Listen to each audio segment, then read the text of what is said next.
বন্ধুরা, তোমরা সবাই আশা করি খুব ভালো আছো। আমি প্রভা আছি তোমাদের সাথে এবং আমরা সবাই একসাথে পড়ছি ইংলিশ গ্রামার। এর আগের ক্লাসটাতে আমরা অ্যাডজেক্টিভস নিয়ে আমাদের আলোচনা শুরু করেছিলাম এবং সেখানে আমরা কোয়ালিটেটিভ এবং কোয়ান্টিটেটিভ এই দু ধরনের অ্যাডজেক্টিভ সম্পর্কে বিস্তারিত জেনেছিলাম। আজকের ক্লাসটাতে আমরা বাকি যে দু ধরনের অ্যাডজেক্টিভ আছে, নিউমেরাল এবং প্রোনোমিনাল, এই দুই ধরনের অ্যাডজেক্টিভ সম্পর্কে জানবো। চলো তাহলে ঝটপট কথা না বাড়িয়ে পড়াশোনা শুরু করি। তো প্রথমে আমরা জানবো নিউমেরাল অ্যাডজেক্টিভস সম্পর্কে। তো যে অ্যাডজেক্টিভ একটা নাউনের সংখ্যা, ক্রমানুসারে স্থান, পর্যায় বা নাউনটি কতবার আছে সেটা প্রকাশ করে, তাকেই আমরা নিউমেরাল অ্যাডজেক্টিভ বলতে পারি। অর্থাৎ নাউনের নাম্বার রিলেটেড, সংখ্যা রিলেটেড যা কিছু আছে সেটাই হবে নিউমেরাল অ্যাডজেক্টিভ। এবং এর মধ্যে কি কি আছে? সংখ্যা, ক্রমানুসারে তার স্থান, অথবা পর্যায় কিংবা নাউনটা কতবার আছে সেটা। তো আমরা যখন নিউমেরাল অ্যাডজেক্টিভস এর বিস্তারিত দেখব তখন আরো ভালো করে জানবো। এখন একটু উদাহরণ দেখি। হি হ্যাজ 5 পেন্স, তার 5টি কলম আছে। তাহলে পেন্স হচ্ছে নাউন, নাউনের সংখ্যাটা কে বলছে, কে বোঝাচ্ছে বলো তো?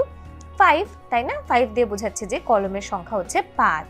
তাহলে হি হ্যাজ 5 পেন্স, 5টা হচ্ছে এখানে numeral adjective. January is the first month of the year, জানুয়ারি হচ্ছে বছরের প্রথম মাস। তাহলে এখানে ফার্স্ট যে শব্দটা আছে না, ফার্স্টটা হচ্ছে মান্থ যে নাউনটা, সেটার একটা ক্রমানুসারে স্থান বোঝাচ্ছে, তাই না? ফার্স্ট মানে প্রথম, তাহলে এই ফার্স্টটা হচ্ছে এখানে আমাদের নিউমেরাল অ্যাডজেক্টিভ। তো নিউমেরাল অ্যাডজেক্টিভস আবার 3 ধরনের। কি কি? কার্ডিনাল নিউমেরাল, অর্ডিনাল নিউমেরাল এবং মাল্টিপ্লিকেটিভ নিউমেরাল। তো আমরা 3টাই দেখব। চলো শুরু করা যাক। কার্ডিনাল নিউমেরাল কি? এটা দ্বারা একটা নাউনের নির্দিষ্ট সংখ্যা বোঝায়। যেমন he has 5 pens, I have 2 brothers. তাহলে দেখো পেনের একদম নির্দিষ্ট সংখ্যা কত? 5। ব্রাদার্স বা ভাইদের নির্দিষ্ট সংখ্যা কত? 2। তাহলে he has 5 pens, I have 2 brothers, দুটোই কিন্তু নাউনের নির্দিষ্ট সংখ্যা বোঝাচ্ছে এবং এরা কি? Cardinal numeral adjectives. Ordinal numeral adjectives কোনগুলো? এটা দ্বারা নাউনের পর্যায়ক্রমিক স্থান বোঝায়, অর্থাৎ প্রথম, দ্বিতীয়, তৃতীয়, ফার্স্ট, সেকেন্ড, থার্ড, সেটা বোঝাবে কি? অর্ডিনাল নিউমেরালস দ্বারা। যেমন March is the third month of the year, March হচ্ছে বছরের তৃতীয় মাস। তাহলে এই থার্ড বা তৃতীয় দিয়ে আমরা বেসিক্যালি অর্ডিনালটাকে বোঝাচ্ছি। আবার he is the 5th boy of the class, সে ক্লাসের 5ম ছাত্র। তাহলে এই 5th বা 5ম দিয়েও আমরা একটা অর্ডিনাল নিউমেরাল অ্যাডজেক্টিভকে বোঝাচ্ছি। তারপর আছে মাল্টিপ্লিকেটিভ। মাল্টিপ্লিকেটিভ নিউমেরাল অ্যাডজেক্টিভ কি? এটা দ্বারা একটা নাউন কতবার আছে সেটা বোঝানো হয়। তাহলে আমরা যদি একটু উদাহরণ দেখি, সিঙ্গল, ডাবল, ট্রিপল, এটসেট্রা। অর্থাৎ একবার আছে, দুবার আছে, নাকি 3বার আছে, এরকম সংখ্যা, অর্থাৎ মাল্টিপ্লিকেটিভ বা গুণক সংখ্যা বোঝানো হয়। এইরকমটা বোঝানোর ক্ষেত্রে আমরা মাল্টিপ্লিকেটিভ নিউমেরাল অ্যাডজেক্টিভ ব্যবহার করে থাকি। তো এখন আমরা একটু দেখব যে একই নাম্বারের কার্ডিনাল, অর্ডিনাল এবং মাল্টিপ্লিকেটিভ কেমন হতে পারে। যদি আমরা কার্ডিনালে বলি সেটা হবে 1, অর্ডিনালে বললে হবে ফার্স্ট, মাল্টিপ্লিকেটিভে হবে কি? সিঙ্গল। 2 কার্ডিনালে হচ্ছে 2 বা 2, অর্ডিনালে হচ্ছে সেকেন্ড, মাল্টিপ্লিকেটিভে ডাবল বা 2 ফোল্ড। কার্ডিনালে 3 হচ্ছে যেটা, সেটা অর্ডিনালে হয়ে যাবে থার্ড, আর মাল্টিপ্লিকেটিভে হবে ট্রিপল বা 3 ফোল্ড। তাহলে আমার মনে হয় আমরা কার্ডিনাল, অর্ডিনাল এবং মাল্টিপ্লিকেটিভ এটা বুঝতে পেরেছি। এখন আমরা নিউমেরাল অ্যাডজেক্টিভ সম্পর্কে আরেকটু বিস্তারিত জানবো। তো নিউমেরাল অ্যাডজেক্টিভগুলো যখন নির্দিষ্ট সংখ্যা নির্দেশ করে তখন আমরা তাকে ডেফিনিট নিউমেরাল অ্যাডজেক্টিভ বলতে পারি।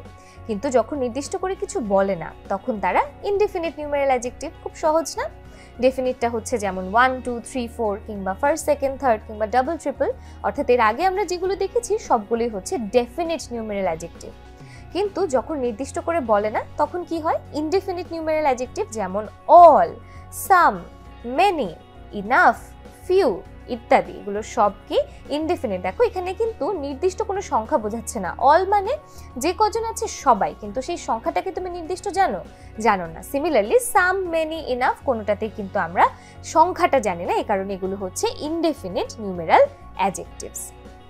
এখন আমরা দেখব যে ইনডেফিনিট নিউমেরাল অ্যাডজেক্টিভস যখন ডেফিনিট নিউমেরাল অ্যাডজেক্টিভের সামনে বসে সেটাকেও ইনডেফিনিট বানিয়ে ফেলে। যেমন সাম 10 boys were playing in the field. তো এখন দেখো 10 মানে কিন্তু আমরা জানি এটা নির্দিষ্ট 10, কিন্তু যখন আমরা 10 এর আগে সাম বসালাম তখন হয়ে গেল এটা সাম 10, এবং সাম 10 বলতে গোটা 10 বোঝানো হয়। এখানে টেন তখন আর ডেফিনিট থাকে না, সেটা কি হয়ে যায়, ইনডিফিনিট নিউমেরাল অ্যাডজেক্টিভ হয়ে যায়। তাহলে সাম 10 মানে হচ্ছে গোটা 10 এবং সেটা 10 ইনডিফিনিট নিউমেরাল অ্যাডজেক্টিভ হয়ে যায়, অর্থাৎ 10টাও এখানে ইনডিফিনিট হয়ে যাচ্ছে, আর ডেফিনিট নেই। তো এখন আমরা দেখব যে কোয়ান্টিটেটিভের ক্ষেত্রে এবং নিউমেরালের ক্ষেত্রে আমরা কিভাবে দেখতে পাই। অর্থাৎ দেখা যায় যে অনেকগুলো অ্যাডজেক্টিভ আছে যেগুলো কোয়ান্টিটেটিভ হিসেবেও ব্যবহার হতে পারে, নিউমেরাল হিসেবেও ব্যবহার হতে পারে। তো কখন কোয়ান্টিটেটিভ কখন নিউমেরাল একটা সেম অ্যাডজেক্টিভ সেটা আমরা একটু দেখব। তো একটু খেয়াল করো, হি হ্যাজ ইনাফ ওয়েলথ, তার যথেষ্ট সম্পদ আছে। আই হ্যাভ সাম রাইস, আমার কিছু ভাত আছে। He has lost all piece of mind, তার মনের শান্তি পুরোটাই গেছে। আবার খেয়াল করে দেখো, আই হ্যাভ এনাফ অ্যাপেলস, আমার যথেষ্ট পরিমাণ আপেল আছে। I have sold some goats, আমার কিছু ছাগল আছে। All men must submit to destiny. তাহলে দেখো এখানে প্রত্যেকটাতে he has enough wealth, I have enough apples, দুটোতেই কিন্তু ইনাফ যথেষ্ট অর্থে ব্যবহৃত হয়েছে। কিন্তু কোয়ান্টিটেটিভ নাকি নিউমেরাল এটা তুমি বুঝতে পারবে আসলে পরবর্তী নাউনটা দেখে। এখানে দেখো হি হ্যাজ ইনাফ ওয়েলথে ইনাফের পরের নাউনটা কি, ওয়েলথ।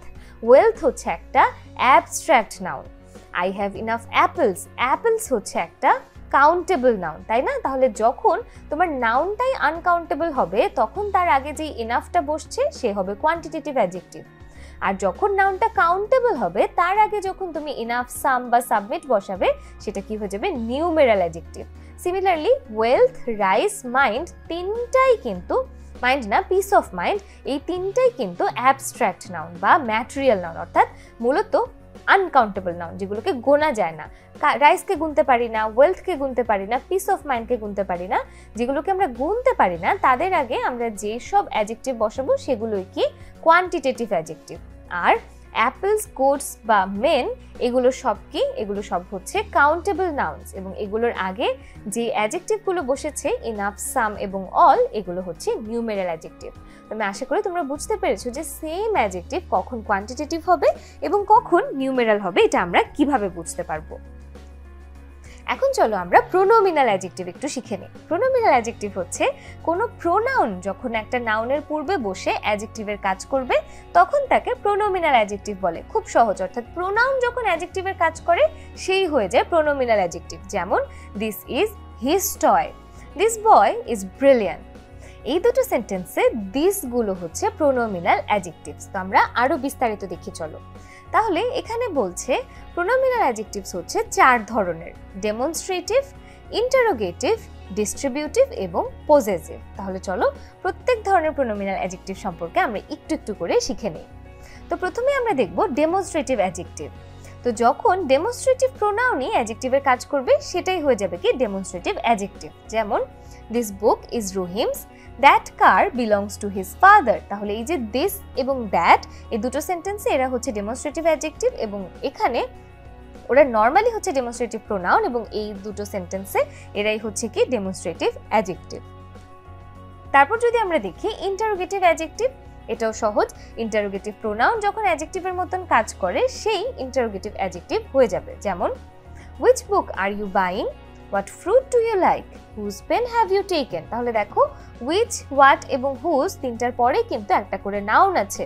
এই নাউনগুলোকে কোয়ালিফাই করছে বলে এখানে which, what এবং whose তিনটা ইন্টারোগেটিভ প্রোনাউনই ইন্টারোগেটিভ অ্যাডজেক্টিভের কাজ করছে বা ইন্টারোগেটিভ অ্যাডজেক্টিভ হয়ে গেছে। এখানে একটা জিনিস মনে রাখতে হবে, হু এবং হুম তারা ইন্টারোগেটিভ প্রোনাউন হওয়ার সত্ত্বেও ইন্টারোগেটিভ অ্যাডজেক্টিভ না, কারণ এদের পরে নাউন বসতে পারে না। অর্থাৎ নাউন যদি ওদের পর বসতে পারতো তাহলে তারা ইন্টারোগেটিভ অ্যাডজেক্টিভ হতো, নাউন বসতে পারে না বলে এরা ইন্টারোগেটিভ অ্যাডজেক্টিভ নয়। এখন আমরা দেখব ডিস্ট্রিবিউটিভ অ্যাডজেক্টিভ নিয়ে। ডিস্ট্রিবিউটিভ প্রোনাউন যখন অ্যাডজেক্টিভের কাজ করে তখন তাদেরকে আমরা ডিস্ট্রিবিউটিভ অ্যাডজেক্টিভ বলতে পারি। যেমন each boy has a pen, প্রত্যেকটা ছেলের একটা করে কলম আছে। এভরি স্টুডেন্ট ইজ প্রেজেন্ট, প্রত্যেকটা ছাত্রই উপস্থিত। এখানে ইচ এবং এভরি হচ্ছে কি ডিস্ট্রিবিউটিভ প্রোনাউন। আবার আইদার টিম উইল উইন অথবা I will support neither party, এখানে আইদার এবং নাইদার এই দুটো হচ্ছে ডিস্ট্রিবিউটিভ প্রোনাউন। তো আমরা এখানে আরেকটু দেখতে পারি ইচ এর যেমন ব্যবহার কি, দুই বা ততোধিক ব্যক্তি বা বস্তুর মধ্যে প্রত্যেককে পৃথকভাবে বোঝায় কে ইচ। এটা প্রোনাউন হিসেবেও ব্যবহৃত হতে পারে। যেমন each of the boys has a pen, তাহলে এখানে ইচ কি একটা প্রোনাউন হিসেবে ব্যবহৃত হয়েছে। এভরিটা কি? এভরি হচ্ছে যখন দুইয়ের অধিক বস্তুর ভিতর কাউকে বাদ না দিয়ে সবাইকে আমরা বোঝাতে যাই, সেটাও প্রোনাউন হিসেবে কি হয়? ব্যবহৃত হয় না। যেমন ইদার কি? ইদার হচ্ছে এটার অর্থ দুটির একটি কিংবা দুটোই। যেমন you can take either way, তুমি যে কোনো রাস্তা নিতে পারো। তাহলে এখানে ইদারটা কি আমাদের প্রোনোমিনাল অ্যাডজেক্টিভ। নিদারটা কি? নিদার হচ্ছে এটার অর্থ দুটোর কোনোটিই নয়। এটার মানে উদাহরণ যদি দেখি যে আই ওয়ান্ট নিদার বুক, অর্থাৎ আমি কোনো বইই চাই না, এরকম যখন বুঝাবো নিদারটাকে এখানে প্রোনোমিনাল অ্যাডজেক্টিভ হিসেবে কাজ করবে। এখন একটা জিনিস খেয়াল করতে হবে, সেটা হচ্ছে অ্যান্ড দ্বারা যখন আমরা দুটো নাউনকে যুক্ত করব, তার পূর্বে যদি ইচ থাকে কিংবা নো থাকে, তখন পরের ভার্বটা প্লুরাল না হয়ে সিঙ্গুলার হবে। যেমন every boy and every girl have a book কিন্তু হবে না, এটা ইনকারেক্ট। কারেক্ট ফর্ম হচ্ছে every boy and every girl has a book, অর্থাৎ তাদের আছে, every boy and every girl has a book হবে, হ্যাভ আ বুক কিন্তু হবে না। এখন আমরা চতুর্থ ধরনের প্রোনোমিনাল অ্যাডজেক্টিভসে চলে এসেছি, সেটা কি? Possessive adjective. পজেসিভ প্রোনাউন যখন অ্যাডজেক্টিভের কাজ করে সেটাই হচ্ছে পজেসিভ অ্যাডজেক্টিভ। যেমন দিস ইজ মাই পেন, এটা আমার কলম। দিস ইজ হিজ বুক, এটা তার বই। তাহলে এখানে মাই এবং হিজ হচ্ছে কি? Possessive adjective. তাহলে এখন আমরা যেটা করব, নিচে একটা ছকে পজেসিভ প্রোনাউন আর পজেসিভ অ্যাডজেক্টিভের মধ্যে পার্থক্যটা দেখব। দেখো, যখন আমরা বলছি দিস পেন ইজ মাইন, সেটা হচ্ছে পজেসিভ প্রোনাউন, মাইনটা। আর দিস ইজ মাই পেন, এটা হচ্ছে পজেসিভ অ্যাডজেক্টিভ, অর্থাৎ আমার নাউনের আগে বসতে হবে, আমার নাউনের আগে পজেসিভটা বা প্রোনাউনটা বসতে হবে, বসলে তবেই সেটা অ্যাডজেক্টিভ হবে। যেমন দিস পেন ইজ মাইন থেকে যখন দিস ইজ মাই পেন বললাম, তখন পেনের আগে মাই বসালাম, এই কারণে এটা কি হয়ে গেল? Possessive adjective. This book is his, এখানে আমরা কি করলাম? This is his book.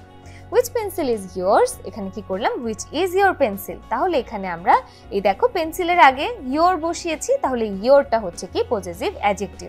আর এখানে হুইচ পেন্সিল ইজ ইয়োর্স, এখানে ইয়োর্সটা যদিও পজেসিভ প্রোনাউন, একটু আগে কিন্তু আমরা শিখেছি হুইচটা এখানে ইন্টারোগেটিভ অ্যাডজেক্টিভ হিসেবে কাজ করছে। তো আমি আশা করি পজেসিভ প্রোনাউন এবং পজেসিভ অ্যাডজেক্টিভের যে আলোচনাটা, সেটা তোমরা বুঝতে পেরেছো। এখন চলো আমরা একটু প্র্যাকটিস করে ফেলি। প্র্যাকটিসের প্রশ্নটা কি? Identify the adjectives of the following sentences, অর্থাৎ নিচের যে বাক্যগুলো আছে সেগুলোর অ্যাডজেক্টিভগুলোকে নির্দিষ্ট করো বা খুঁজে বের করো। প্রথমটা কি? This is his laptop. তারপর আছে হুইচ পেন ইজ ইয়োর্স। তারপর আছে Rahim is the first boy of our class, এবং ডিতে আছে he had a double beef burger. তাহলে এখানে প্রত্যেকটার মধ্যে একটা করে অ্যাডজেক্টিভ আছে এবং সেটা তোমাকে খুঁজে বের করতে হবে, এবং বের করতে হবে সেটা কোন ধরনের অ্যাডজেক্টিভ। ঝটপট করে ভিডিওটা পজ করে বের করে ফেলো তো।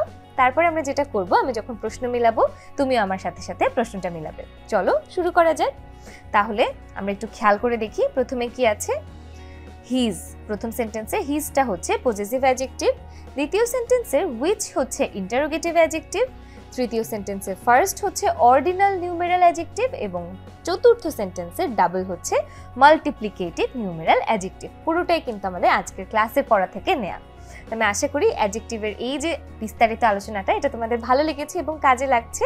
আমাদের দেখা হবে পরবর্তী ক্লাসে অ্যাডজেক্টিভ নিয়ে আরো খুবই মজার একটা টপিক সম্পর্কে শেখার সময়। তোমাদের সবাইকে অনেক ধন্যবাদ ক্লাসটাতে জয়েন করার জন্য। তোমরা খুব ভালো থেকো।